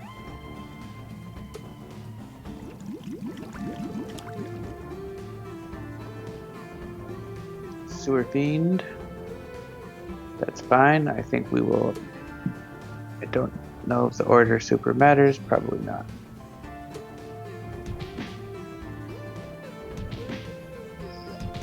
I guess it would matter if he would have destroyed Tachyon. Or kept a cousin, that is. But... Alright, 10 hit points. Think we can get him? I think so.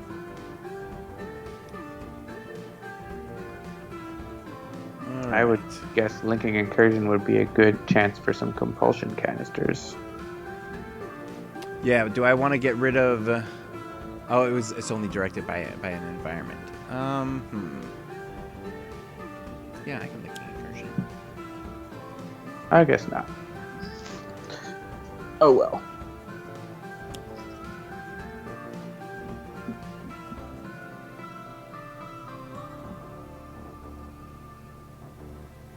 And that shows it being on Plague Rat, so it seems appropriate.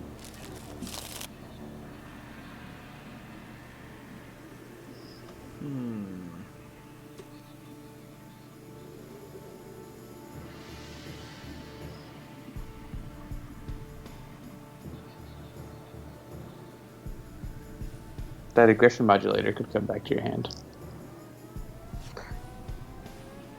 I was going to suggest that last turn.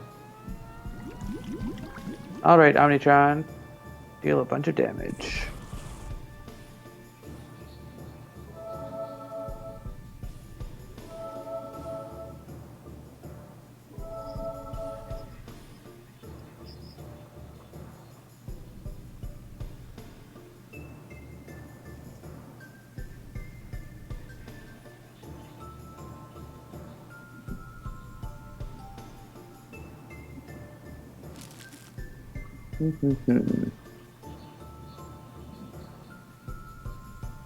I want more.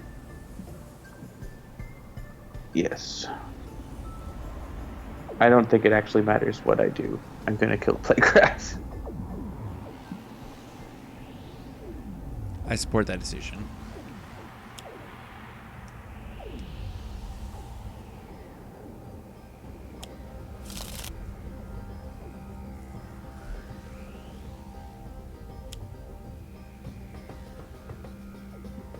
See if I kill him before or after.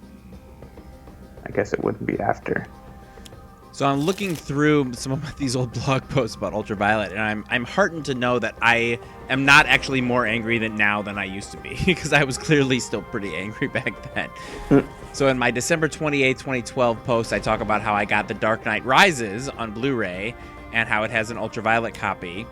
But how they actually have printed on the box, does not include iTunes file, see below for redemption.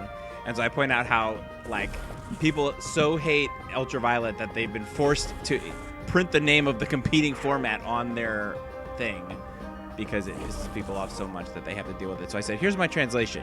Please don't buy this disc. It doesn't have the format you want. You should really just go to iTunes instead. Or really, find a movie studio that isn't trying to be douchey about it, since many others that aren't us, Warner Brothers, actually include both Ultraviolet and real digital copies and let you decide. Wouldn't you prefer a movie from one of them? I'm a really funny guy. We've done it again! We're winners. Our winner is you. Challenge again. Not this time. Right on, right on, right on. So yeah, I dealt damage that time. There was no 0 damage dealt by the Damage Dealer with his trusty sidekick, the Strategist. Hey Jeremy, what's the sequel number for Force Awakens? Or not Force Awakens, Rogue One? 3.5. 3.5? Duh. Duh. Well, it's more like 3.9. Yeah, it's like 3.8.9. Totally. They could fit some more in that space. So Yeah, no, hey, look, that one's not immune to it. Like, if I was a random person who was like, oh, I'm going to watch a Star Wars movie, what should I watch? There's no number there. It doesn't explain to me when I should watch it. Like, all the other ones, despite the fact that the first movie that came out was not officially called Episode 4 when it first came out, since then, they've all had that in, maybe not the title when they were in the theaters, but at least on the home video, there's a big Roman numeral right on the thing to let you know when to have it. But there's a really good reason for Rogue One, right? Like, it's not part of the same main story. It's like a side story. No, I know. And like the, Han Solo movie and the Boba Fett movie that are coming and all that other stuff. Like, yeah. I get it. I know. I look, there's no part of me that is under any sort of delusion that I'm always right about everything. I'm just ranting about stuff that annoys me. Like, okay, do I watch Freddy versus Jason before Jason Goes to Hell or before Freddy Goes to Hell? I don't know if those ones matter. Where does it happen in the canon? That's what I need to know. I just noticed that Plague Rat's tail is hooked into his cuffs. It totally is. I never noticed that before. No, I commented on that when we first got the art from Adam. I was like, that is so amazing. Oh, good stuff. All right, folks, so it's 8:42, which means I think that's going to do it for another episode of Sentinels Live. Thanks, as always, for joining us.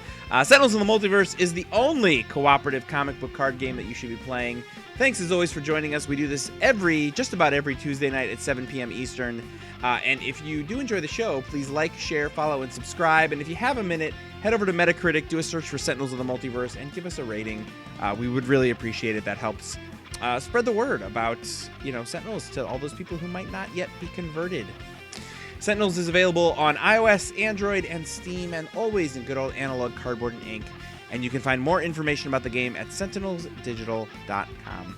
As always, I am Jeremy. And I am John. And we are saying good night. We will see you next week. Good night, everybody. Cheers.